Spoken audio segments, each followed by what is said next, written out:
you're someone's cup of tea or you're not their cup of tea. Yeah, So. have to have belief. Now, there's a fine line between being a dumbass and whatever, but like, you can't go into it blindly. Welcome back to In the Oven with Brad and Adam. What up, y'all? I just want to point out that today will probably be the only time that I beat you to the gym in the You morning. did, boy. You were there early. Yeah, I just, I don't know if anyone else can relate to this, but I woke up at like 3 o'clock and it was like one of those like sudden wake ups. Yeah, you know what I mean? Like they're my eyes bad. like opened up, almost like I was like alerted to something, you know? Uh-huh. And I looked at the clock and it was 3 and I was like, nah, damn Pay it. attention to that. Sometimes it's like sleep apnea.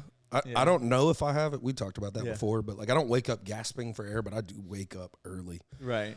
Yeah, I was walking up to the gym and, you know, kind of in my own world, not really thinking anything. I saw you in there and I was like, that's not Brad. And then I was like, that's Brad. He's looking at me. He sees me. And then I was like, oh shit, cool. Because I mean, I don't know if I said on here, but like, yeah, I wake up early. It's dark. It's quiet. I don't want to just sit in the dark, quiet house by myself. Get depressed. You sit around like that. So wake up, go to the gym, get it in. Yeah. And It was. I don't know. Put me in a good mood to see you there this morning. Yeah, it was So, about. hell I got to the gym about 3:30. yeah, crazy. I don't get there that early. Then I was like finishing up with some sprints on the treadmill whenever you came in, and so you were coming in like right around 5. Yeah. I normally get out of the house like a little before 5 if I'm because I'm just that's the time. There's never. Yeah, but yeah, I mean, I finished that, came home, did my devotional, then I like rolled out my back, went in the sauna for 30 minutes, and then everyone else was awake. Yep. So I was actually like, man, I got a lot accomplished. You get a lot I done. wish I didn't have to sleep. I know nobody's in your way. You get a lot done. It's pretty good, man. But I mean, I don't think I can consistently operate on 5.5 hours of sleep, but maybe I could. Who knows? Yeah, it just depends, man. As you get older, you need less sleep. I know older folks will tell you the opposite, but babies sleep all the time. Right. Whereas as you get older, naps and stuff throughout the day, they go away. And then, I mean, I don't know. I think you need more than 5, but I don't ever get 8. Yeah. And maybe I'd be better, but I don't know. I just wake up. Right. Yeah. I mean, because if you think at it, it's like, okay, if I go to bed at like 9, Yeah. then I got up at, I don't know what, 4. That'd be 7 hours. Yep. And then I don't ever use an alarm clock. Now, if I had to go like catch an early flight, or if I needed something, of course I do. But like, there's no world where I'm in bed still at 7 a.m. I'm up. I have been awake. Okay. How about like, what about just not using the alarm clock and just like when you wake up, just get up? That's what I do. Yeah. But I'm saying it's like, how would you feel if like and then you just consistently were only getting 5 hours sleep? Would you be like, hey, your body just needs 5 hours? I don't know how you would tell them. And I mean, you know how much caffeine I consume, so maybe I could cut that out. But I don't do any like after like 3 p.m. or something unless I have to stay up hella late. Yeah. I just kind of naturally get tired about 9:30, 10 o'clock. I'm asleep. I fall asleep fast, and then I'm awake. Yeah. Well, So it gets depressing too, because sometimes you're like, no, I don't have anything to do. I don't. That's how it was at 3. I was just like, I want to sleep more. Like I think I would feel better if I slept more. But another thing too is that like haven't smoked for like over 2 weeks. Yeah. And so I have crazy dreams at night now, and I didn't have. Messes with your REM sleep, right? Messes with weed does. I think so. Yeah, it does. And I think that I'm getting better sleep. So probably. I think that I'm like, shoot, man. Whenever I can smoke again, I probably don't need to smoke to go to bed. Right. I may need to smoke earlier in the evening to unwind, and then. Yeah, I don't like smoking at nighttime much. I used to all the time, but I just get too hungry and want to eat. Oh yeah, I mean I do that too though. Eat. Well, it was fine until I, got older and got digestive issues. Now I can't overeat like that. Anything, and of course you smoke, you want to eat junk food. I've just got pudgier. Yeah, well, I mean, I just like, Softer. I can pound some beers, but just so. Anyways, I do, but I don't try to get like.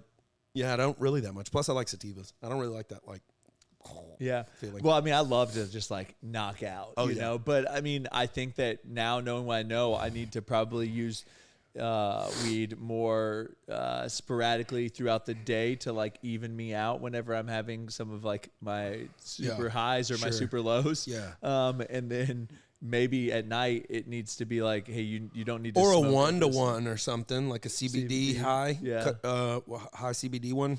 or just maybe one that ain't like 93% pure, whatever. Yeah.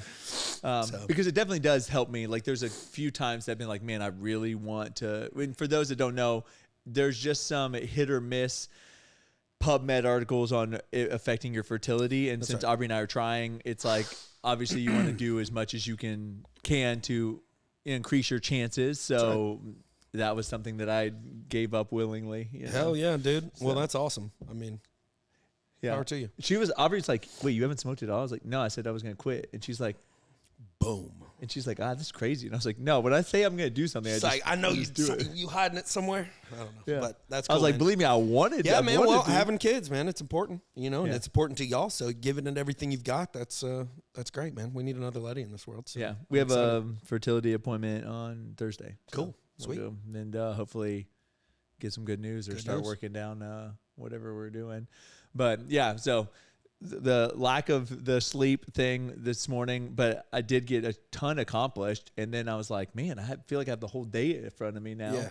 Yeah. Which is nice because I think when I work out more in the middle of the day, the stopping what I'm doing to get to the gym, the whole gym, then coming back and then either having to get ready or then having to push shower and stuff a little later in the day, it just really can take up a lot more of your day. It can, man. And I'll come back from the gym riding that kind of like endorphin high, and so like I can bang out emails a little faster. I make calls in the morning at like, business open 8, 9 o'clock. And I've already accomplished so much that I'm kind of like confident or more confident about myself. Like, when I'm doing whatever. Yeah. So pretty good. No, but yeah, so I mean, I don't know if I've been converted 100%, just because it's hard. Letty's in our room still, so it's like I had to like sneak out of the bedroom with a dog and 2 people in there, Then well, man, lately I don't know what the hell, my kids just musical beds, man. Every night Emerson's in there, dude. So, but whatever. She's a cuddle bug. The other night, all 3 of the kids are in there. Kirsty's in there. I'm in there. We got a king size bed, but I take up half the bed anyways, and I need my space. I got legs across my face. I got whatever, so I'm just like, I would go to a guest room. Yeah, I would go get in another room and one kid, and then there'd be a kid on top of me. So I don't know. Whatever. Yeah. I'll take the love. But there'll be some point when they they don't want to be. So you got to juggle that. It was when Liam was in there. I was like, oh, Liam's in bed, cool, man. Got my 10-year-old son. I don't care what I don't care. Leave him sleeping the rest of his life. He was great. I was just like, get over here, dude.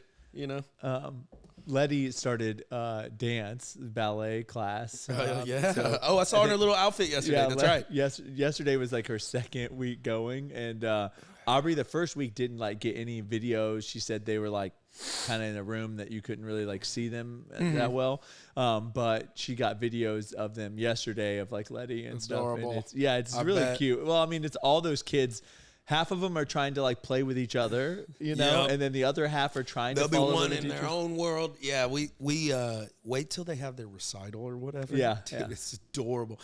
And there's like you said, it's all the other kids too. So there'll be like 200 kids on stage or whatever it is, and the kids have no clue what they're supposed to be doing. Some kids like nailing it, and you'll be like, dang, look at that one, Yeah. Kind of funny at that age, that like 3 to 5, because they're awkward and they grow, and then like the next year they move funny again. So it's cute. The coordination level is wild, the difference in the kids, right? There's some kids that are very, like Letty is very fluid. Like the way she moves and everything, it's very fluid. Athletic, she never had like her bow-legged baby walk was like a couple of weeks maybe, and then she moved into like kind of walking. Oh yeah, she definitely seems, at least physically much older than she is. At least a year to a year, which is a lot at like a quarter of her age, right? But and so it's interesting though, just like watching the other kids who are in there that are maybe a little bit less graceful. You know what? That's kind of weird. It's a funny thing that we always think, like even in movies and stuff, we always think like the awkward little kids are so cute and like big eyes, big old teeth or whatever.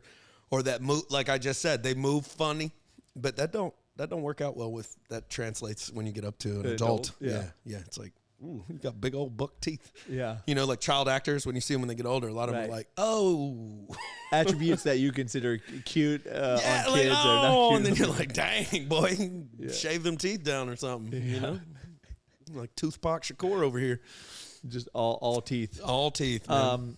And then she did gymnastics last week. And she did well. Savannah, that's at the CrossFit gym, does like one-on-one classes. Cool. So she did a one-on-one class with Letty, and Letty was jumping off of like a box, like onto the ground, like trying to work on like landings, I think is kind of what it was, you know, like, and she was jumping off probably 36-inch box. Dang. Cool. Yeah. Heck yeah. I know. It may have actually been taller because it was as tall as she was, if not taller. And she was on the top and she would jump down. Hell yeah. And I was like really impressed. That's something that kids learn at a younger age. You know, I mean, obviously adults who don't have to jump down for much, but a lot of kids, as you know, teenagers or whatever, they hurt themselves from jumping off things because they just didn't when they were a kid.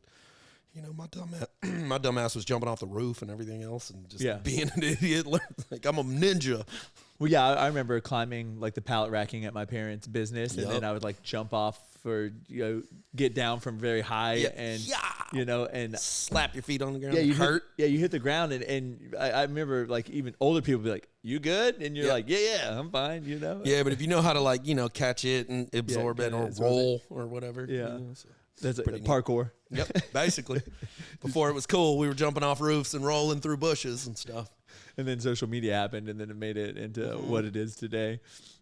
When I was doing the grid stuff, we went out to this thing. I think it was called Apex. I'm not really sure, but it was like one of those big, huge ninja gyms. Oh, okay, yeah.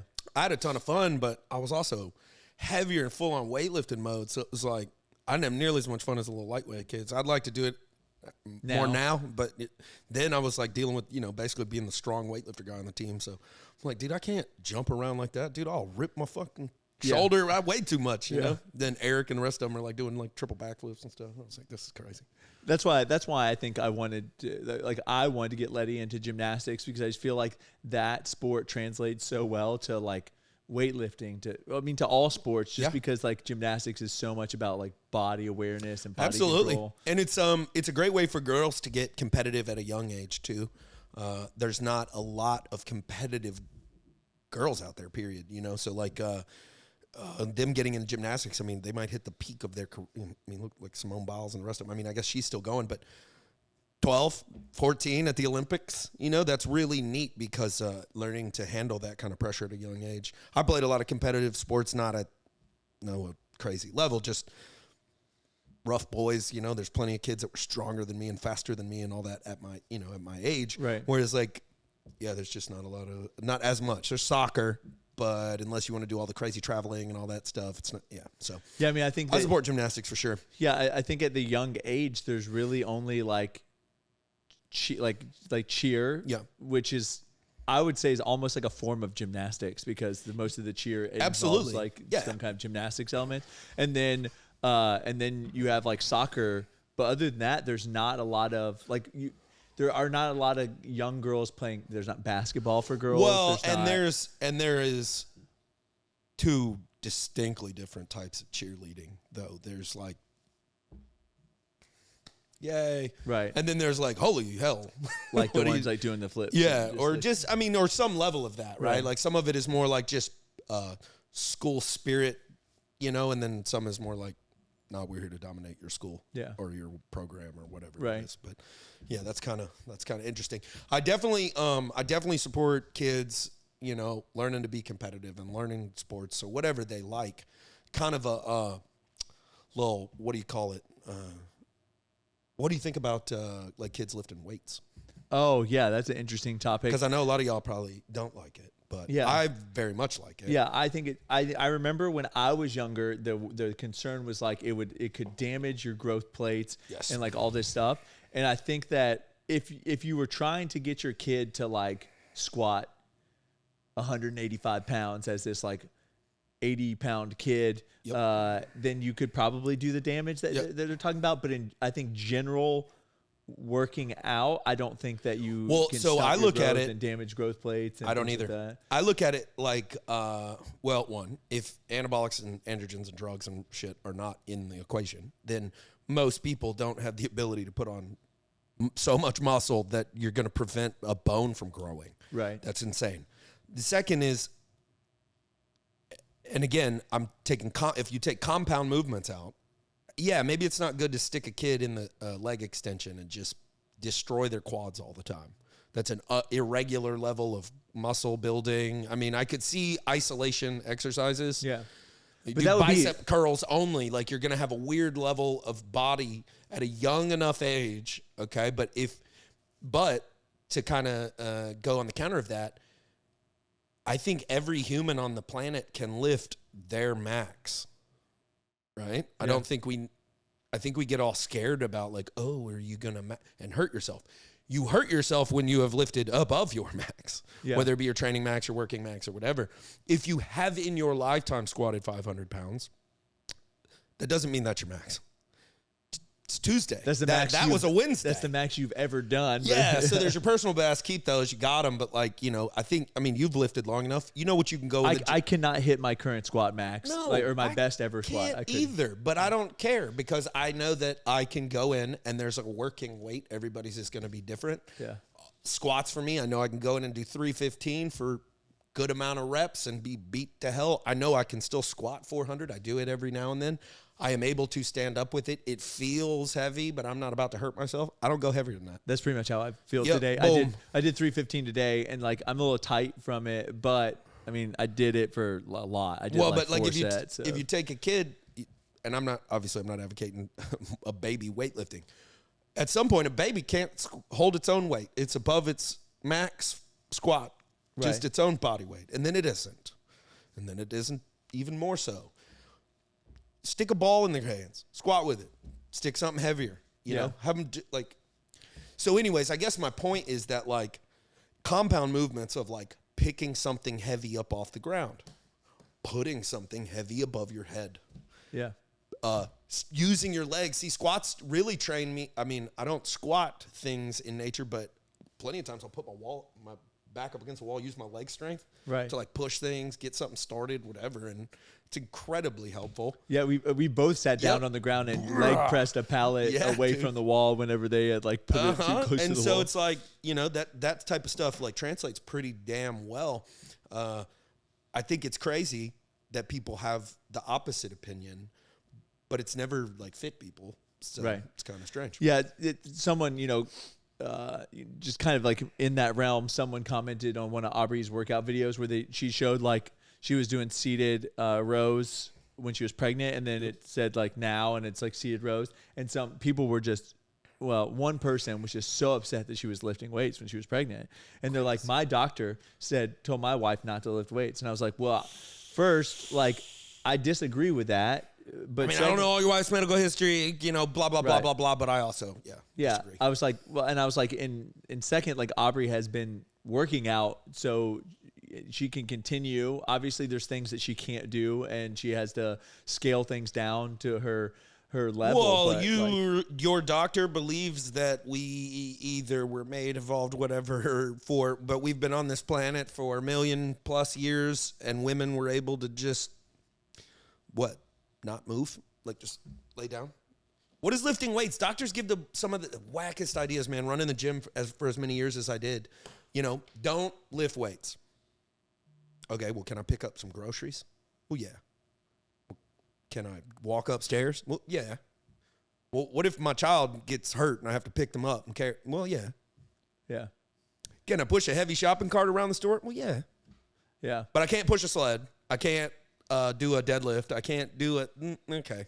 Yeah. Thanks, Doc. I'm going to find a new one. That's how I feel about the kids working out. Should kids be able to work out? Sure. I don't think that you should sit there and push their limits every day at such a young age. You know, I think they worry about too, like micro fractures in their bones. Exercise. And things like that, well, yes. And but now we're talking about, I don't think that's going to happen from lifting, and I know people are going to take this out of context, but lifting heavy. Lifting heavy typically helps with some of that, because if you have good form and you're able to maintain whatever it is, and form, you only really need good form on non-compound movements. Otherwise, you're just trying to mimic how your body would naturally do that thing. Right. You can do, like, imagine how many squats you could do with 135 pounds. Right. You jack yourself up if you wanted to. 315. Kind of got to stop after a little while. Then at some point, you're going to go unrack the bar and your body's going to, nope, you got it all spent. Right. Exercise, I mean, fitness, heavy, like weightlifting is just replacing the fact that we live a modern life, dude. Yeah. Like, Yeah. I know people that sit and don't have to do beep on the microwave. Like, you don't even have to chop your food. I mean, yeah, it's like back in the day, you know, some guy would be out early in the morning, like carrying hay bales, chopping it, chopping wood, and constantly jumping up, carrying stuff. Anything you had to do, but packing up. I mean, honestly, talking to John and Paul, which is Aubrey's brother and dad, whenever hunting season comes around, like John, he goes and starts doing like cardio, like, like a couple of months before hunting season, just to get ready, because like if you shoot an elk, you gotta pack it out, and they'll pack it out. I mean, they'll have to pack out an elk a mile, and they'll be at the. Every other predator on that mountain wants that elk as soon as you take it down, and they know you're there, and they will wait. If it's a hunted area, man, they know hunters come.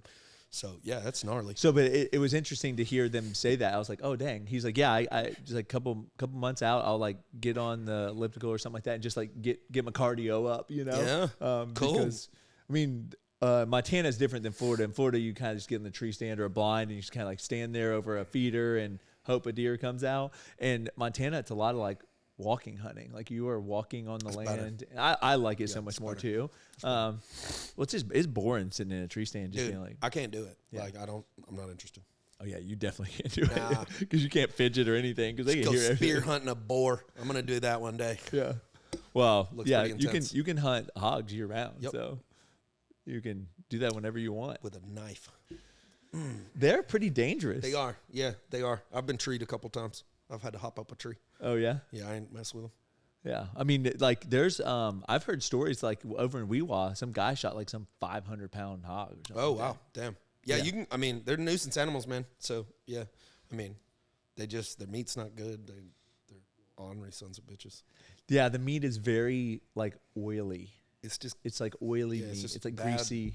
They eat everything, right? So they'll eat if they're in an area where there's like better things to eat, they'll taste better, but not much. Right. You know, there's we had some from somewhere that had something about they ate a bunch of flowers, and I don't know, the meat was okay, but it was like. That's how I feel about duck. Yeah. Ducks eat swamp water. Yeah. They don't taste good to me. Duck you have to work at. I do like fried duck, or we'll do like just to be different every now and then. But yeah, you're pretty much covering up the duck flavor. Right. Yeah, exactly. That's what I'm saying. Like rabbit, people are like, oh man, I got the good duck recipe. Soak it overnight in Dale's. And I was like, okay, well, you're soaking it in a salty solution. Right. So you're killing any flavor. Well, that's like, what is it? Mackerel, king mackerel or whatever. People like, it's not good. Yeah. So it's like, or not. Is that the one? I don't know, man. I'm drawing a blank on it. I'm going to screw it up. What's the one you soak in milk? Yeah, there is something. Sprite or whatever. I mean, I do know that you soak catfish in milk too. A lot catfish. Of times. Another bottom feeding fish, you know. It's like a catfish reminds me of the fish that you have in your aquarium. You know, well, it's like well, it's like shrimp and lobster and stuff. I eat both of those, but I can only eat so much shrimp before I kind of gross myself out about it. Oh, you want to hear something crazy? Yeah. So, lobsters are called like cockroaches of the sea. Yeah. Long story short, if you have a shellfish allergy, you shouldn't eat pre-ground coffee, because pre-ground coffee has cockroaches in it. I know it's a tiny amount, but it's enough that there's people that have that anaphylactic response because because cockroaches are this shell, they have this same protein in them. It starts with a T, but there's protein in it, and you can get the people that are allergic to shellfish are also allergic to cockroaches. Have you seen that movie Snowpiercer? No, I haven't seen it. But. Well, you can watch it, but basically they eat bugs. Yeah. They don't know they're bugs. Well, I mean, we all do. If you know that if you eat chocolate, you've eaten bugs, because cocoa is lobster. I'm pretty sure. I don't know what country, maybe Ireland or something. It used to be like super poor people food. They would wash up on the beach, and like people would go down there and eat them, and then somehow they like tricked us. Well, I mean, it's like diamonds and engagement rings. Yeah, diamonds. And, yep. Yeah, we need to do a whole thing on tricked by capitalism. Yeah, y'all MFers out there think what you're doing is so like nostalgic or timeless, but it's not. Yeah. Yeah. Yeah. pretty funny. I think that we are, well, I say it in one hand and then I can see it not having another. We are reaching a point, in my opinion, where I feel like there's a lot less people worried about what used to be societal norms. Like I know a lot of people getting away from like engagement rings being diamonds. There's other things they're doing now, or they're not doing. They're just doing bands and things like that. Yep. The whole idea is kind of weird. It's like, oh, we're engaged now. I'm gonna spend a lot of money on this ring. We're not actually married. Oh yeah, and then the 3 to 4 times your monthly salary. Well, I think some of that had to do. I think some of that transitioned over from like dowries and stuff, because like they used to the family and or whatever. So I don't know. I know it was more than I could afford at the time, but I bought Kirsty a big old rock. Yeah. I can't stand shit in between my fingers, so I need to go get it tattooed. I talk about getting it all the time, but I just haven't found the time. I just don't like wearing it. Yeah, the silicone ones are the ones I don't mind, just because they're like so soft. It doesn't bother me at all. I fiddle with them too much. I take my hands. I wind up taking it off and losing them. You need to get a fidget spinner one. I do. I actually had one and I flung it off my hand, and then I also have like some carpal tunnel and bullshit, so my knuckles swell a little bit. So like, I guess the silicone one was okay, but literally I've had one fly off my hand while I was on a fishing boat straight into the water. Expensive. It was like tungsten, but it had like some jewels in it. Right. And then I got another tungsten cheap one, and I forget where, U.S. Lawns, whatever, it fucking flung off my hand. I couldn't find it. Yeah. And then I got them silicone ones, and like I kept like pulling them and breaking them. Yeah. And so anyways, I need to just get a tattoo or whatever.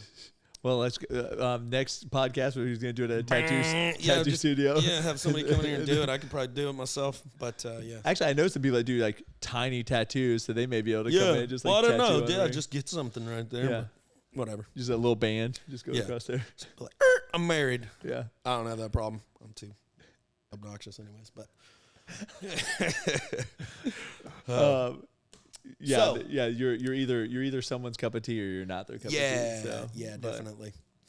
What else we got going on? Oh, we're going up to New Jersey. New Jersey, yeah. So the second week in February, we're going up to New Jersey to check out an equipment manufacturer for the new product that we've talked about on here, kind of hinted at. Mm-hmm. I'm really excited about this new product. The co-packer that we've been talking to in Georgia has the ability to put them in cups. Yep. Or we can put them in bags, but I think in cups would be a really cool thing to do it. Cup holder size. Yeah, a couple like travel snack go. Yep. It reminds me of, remember when Famous Amos was in the cups? They do cups of Oreos and Famous Amos. Yeah. They do cups like that. Yeah. Hell yeah. And then you just pull the lid, like tear the lid off, you know? And so there is no even actual like lid. It's just that induction lid on there. Okay. I remember those now. Yeah.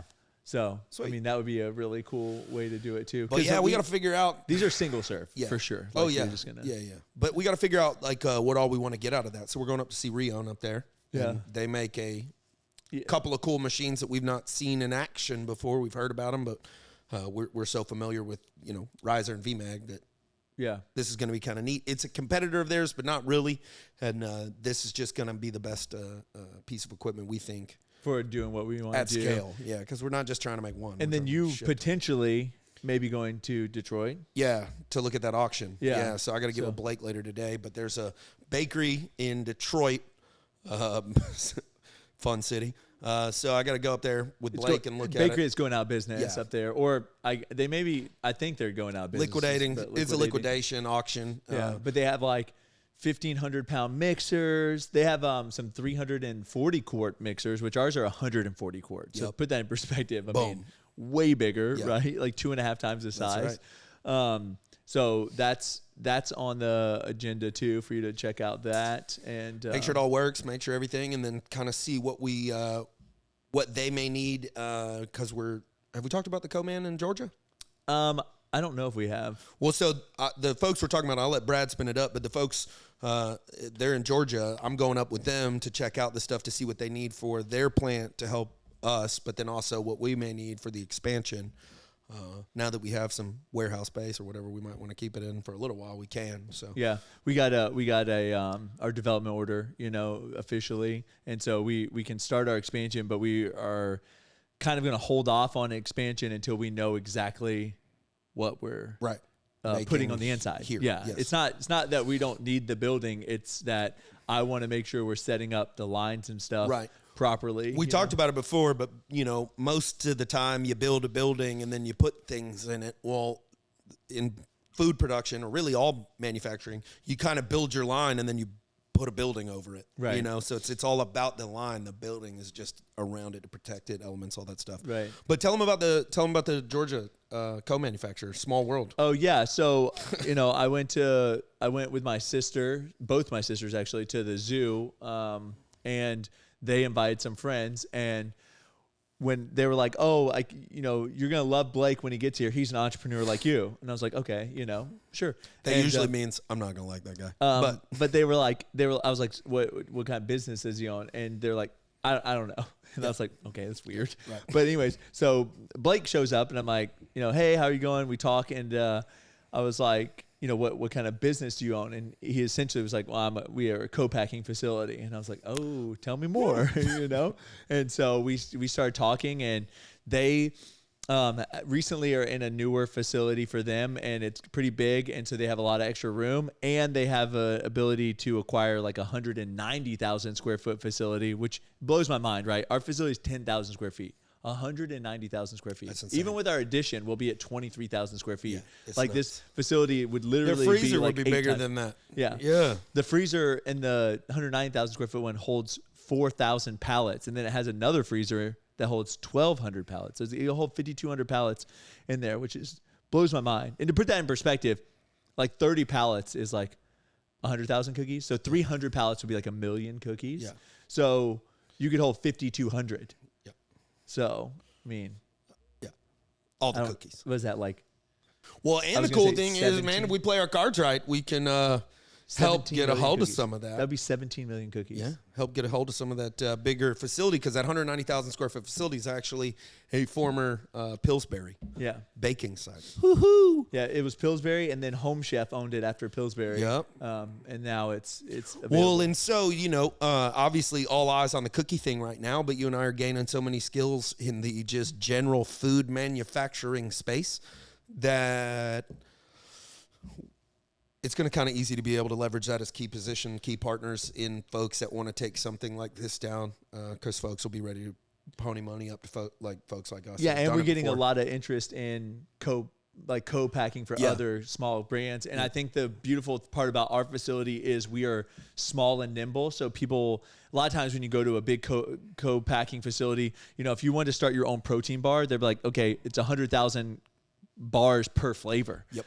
And you're like, oh my gosh, that's a lot of bars. But for us, like, we can take these minimum runs of like 10,000 cookies, and we can handle that and do that here, and it's a lot more, I guess, cost effective for a lot of these people trying to enter into the gourmet cookie world, being able to work with a smaller. Yeah, well, for sure. But then as we grow and continue, we've got our hardcore, like our staple products, our core 4 going in now, and then our staple products as we launch them, we spin those up into full-scale production runs all the time, because we have the throughput to guarantee it. Yeah. And then we have satellite sites that can do stuff like that. Yeah, man, we'll be making a lot of things here shortly. Yeah, it's exciting. And I think that I know a lot of people watching this have questions about business, and like, when do you expand your business? How do you know that you're scaling it the right way and all that stuff? I think the truth is, like, you have to grow your business before you're comfortable growing your business. Yeah. If you wait until you've got the money, or you know for sure that you're doing the right thing, then you're going to be so far behind that you kind of lose out on a lot. So I think you kind of have to do a leap of faith, You do, yeah, and it'll come down to your tolerance, right? So your confidence in yourself, or wherever you glean some of that from. If it's other people's confidence in you, that's always tough, because I've never gone into the same business twice. I constantly change, and I kind of do it with a little bit of or I have in the past, with a little bit of a chip on my shoulder to all the people that ask, what do you know about that business? It's like, more than you. Yeah. Nothing. Actually, literally nothing. When I went into the landscaping business, I had a landscape guy. I was like asking him about it, and he was like, oh, it's too tough. Like, blah, acting like, and I was like, okay. Yeah. And then I started one, and in 1 month we were bigger than his company. And in 6 months, we were the third largest, fourth largest around here, you know? So it's like, this shit ain't hard. Yeah. And that kind of gives you confidence to keep doing some stuff. But like, stacking proof in your corner. For yourself. Yeah. Because like, you know, I mean, I know we want to get out there and I want to spread my brand a little bit like we've kind of talked about, but it's not what the people out there think of you. Yeah. It's what you think of you. Nick Bear has a really cool quote. Okay, cool. He says, prove yourself right. Oh yeah. Perfect. Not prove yourself wrong. Cause a lot of people are like, no, you know, all the doubt, like he's like, no, you think you can do it. So go prove yourself right. So. Well, you whether you think you can or you can't, you are right. Right. So whichever one, you have to have belief. Now there's a fine line between being a dumbass and whatever, but like you can't go into it blindly. I mean, some people do and win, but some people do and wildly lose too. You just kind of have to stay the course. About your growth thing. If it's easy, you're not pushing hard enough. Yeah. You know what I mean? Like if everything is comfortable and it's easy, then you're not pushing hard enough. Yeah. If you have all these people that are online, like, oh, okay, you have fat stacks in the bank account. Well, why aren't you making investments? Yeah. Because I want the safety. And that's fine. Keep it. And there's a level, you know, like guys like Grant say they dump their bank account. I don't know how true, but into investments every year. So it keeps them hungry. I've followed that pretty religiously because I know that money will just find a way to eat a hole in your pocket if you're not careful. Yeah. So I know that I can go make, boom, I got a big check, goes over here. I get another, goes over there. We talked about it before. I'd like access to some of that cash right now, but it's not there and it's making money. So it's like, you know. Yeah, I mean, I agree. And I think that both you also know that you have the skill sets in order to, if something did go wrong and everything went south and you had to start all over, if you will, like, you know what your skill sets are and you know it wouldn't take you very long to get back up on your feet. Yeah, well, same. Anybody, you know, once you've, so kind of those of you that are going down the entrepreneurial route, try your hand at things. Failure doesn't hurt nearly as bad as you think it does. Like, go ahead and let the people laugh at you one time and you'll go, whatever. I don't care. So like, but when you know, like when you've built some things, man, or like, take a hobby, dude. If you've built a model car, well, once you build 100 model cars, if I ask you like, hey man, you built a model car? I'm like, shit, yeah, I built a model car. Right. You're not cocky. People might think you're cocky. I use a model car because it's like a toy, but it's like, hey, could you start Eastman and I were talking about, could you start an AI-based thing that creates images and sells them online and da-da-da. I'm just like, yeah, I've heard of other people doing that, so I can just figure out what they did and do it immediately. Right. It's like, it's that simple. We're always afraid of like what other people are going to think about us. Or just your own inexperience. Yeah. You're scared of your own inexperience. Right. But, you know, I think that another thing too is people don't talk about this enough is that it's okay to be uncomfortable. Yeah. Like, it's okay to be anxious. Like, those feelings are okay feelings to have. Yep. It's okay to be worried, but it's how you react to those feelings. And so I think, you know, when we're talking about growing your business and all this stuff, is that there's a lot of people that are not going to support you. There's a lot of people that aren't going to tell you to go out and do it. And you're going to have to, you know, go out and prove yourself right. But it's okay to be uncomfortable. It is okay to be uncomfortable. I would say any of y'all watching that, do it as early as possible, man. Be young, right? Don't get comfortable. Like, if you can live with your folks or you know, roommates and shit, dude, it's so easy to, who cares? You haven't built anything yet. Yeah. Keep that going. I mean, I was able to do that, and I didn't realize fully, looking back on it, though, you know, I knew that, man, I could sleep in my car if I had to. Like, I didn't have anybody to take care of. I didn't have, well, now I got 3 kids. I got a wife. I got, you know, my mom's getting older. Like, I got people to take care of. I can't fail. Right. So if I had that mindset on my first business, I don't know that I would have been able to do what I was able to do because I was just like shooting for the stars. Right. You know what I'm saying? Yeah. Like, go. And I wasn't even trying to make money. I was just trying to do my thing the way I wanted, where I wanted, how I wanted. You were willing to risk more. I was. Yeah. And now it's like, oh, no, we can't do that. Yeah. Or, you know. I can't. Yeah, that's not going to happen. Nah, I lose my ass. I can't do that. So, but no, I mean, I think that all of those are just points to make, is that you know, you have to go out and pave your path for Yeah. whatever you want to do. And you know, you don't have to be an entrepreneur. I think another thing too is that a lot of people think you need to be an entrepreneur. I think there are people out there that are really amazing at being the number 2 guy or whatever, Steve Jobs, if you will, you know, type people. I know a lot of very successful people that have like their right-hand man. They wouldn't be able to operate at the level they operate at without that right-hand guy. But that right-hand guy has a little bit more comfort, a little bit more security. Sure. They're obviously not making as much money as the entrepreneur is, but there's less risk involved. It's a little bit, so it's all your tolerance for that risk and what you want out of life. I mean, there's some people, like you said, the guy that's a history teacher or whatever. Oh yeah. Hell yeah. Makes less than $50,000 a year and he's content and he's happy. And at the end of the day, if you're happy with that life, then no one. He's got it all figured out for him. You know, and so like some of that stuff, like you mentioned, anxiety and everything else, not all cases, but sometimes it's when we're going against our own grain because someone has like convinced. We may think it's our grain, man, but then like sometimes I don't know, man. You pick up a paintbrush some random time and you're like, oh, I'm an artist. Like I really enjoy this. Why did I not? And yeah, it's always like back somewhere someone told you weren't or you sucked or whatever, so you avoided it.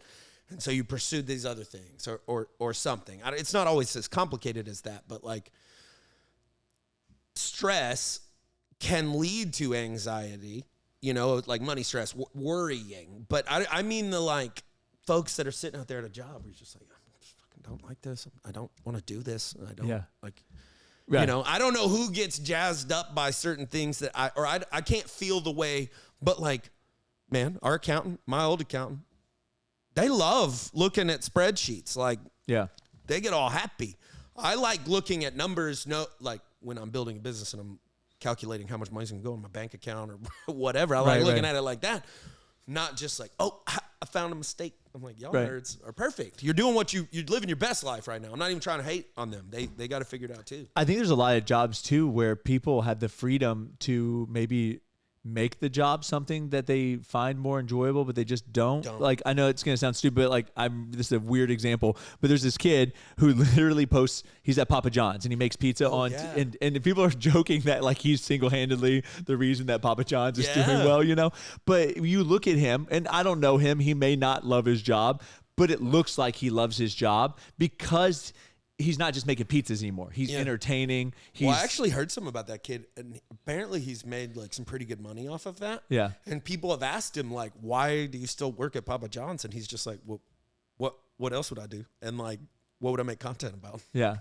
So I'm like, that's cool. Yeah. And so I think you must like your job, you know? Yeah, like, you look at people like that and you think like, I mean, you kind of hit the jackpot. You have a job you like. Now you're making extra income doing the stuff you like to do. Yep. And you're happy. And I think that also another thing too, happiness, it's not a destination. Nope. It is a mindset. And I think that if you think that you can just wake up, like when I achieve this, I'm going to be happy.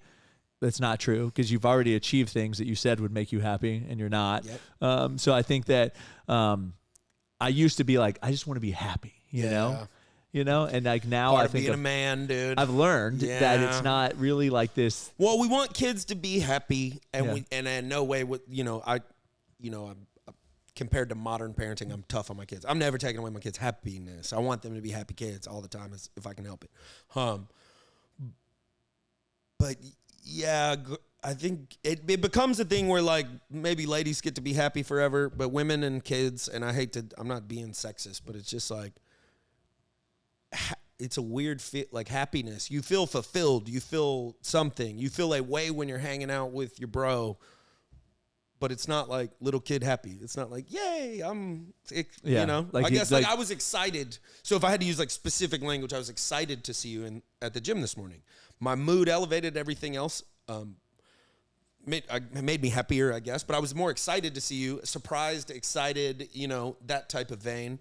Like this morning, made the family breakfast and everything.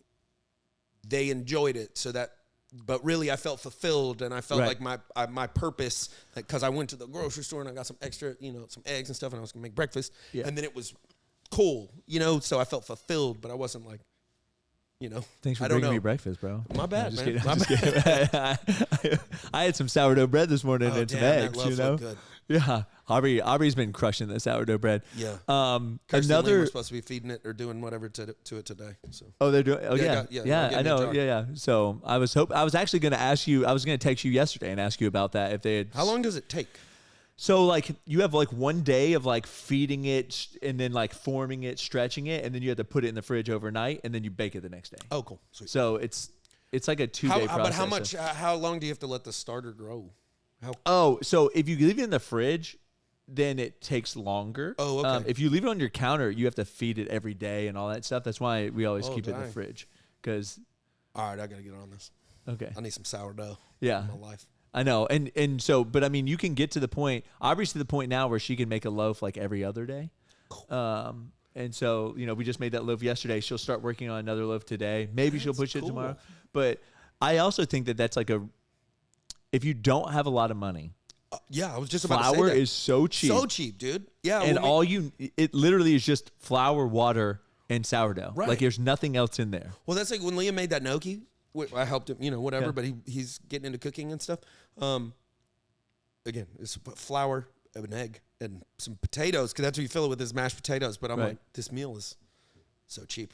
Right. You know? And so it's like if you're balling on a budget, learning how to make your own bread is which you don't have to do sourdough. There's other recipes out there, but like sourdough bread is just Young fellas out there too, learn how to cook and impress every chick you ever meet. So Yeah, just that's true. FYI.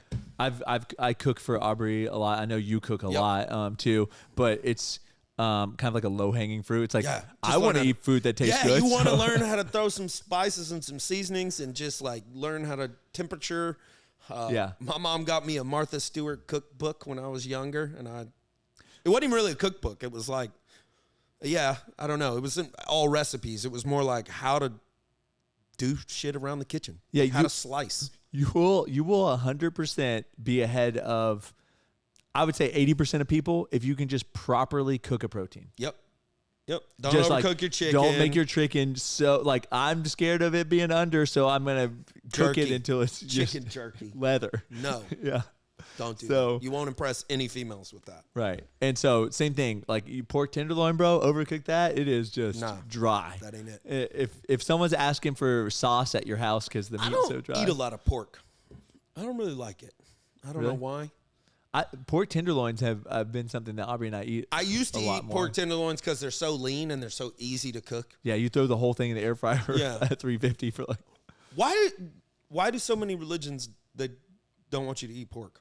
They say it's an unclean animal, you Right. know? I mean, Oh no, I don't feel like you're supposed to eat a lot of it or any of it. I don't know. but bacon tastes good. Bacon does taste good, but I don't eat bacon really much. It's too high What fat. about, yeah, but I mean, so that's where I feel like weightlifting / counting macros has gone to me in like a negative way Yeah. that I literally sometimes will see stuff and I'm like, there's too many calories in this bite. Yeah, I can't. too much fat. I Yeah. can't do that. Well, but like I don't eat much fat, or I start getting digestive issues Like too. pork belly, you know? Oh super no, I do fatty. mess with pork belly in dishes, Right. For things and.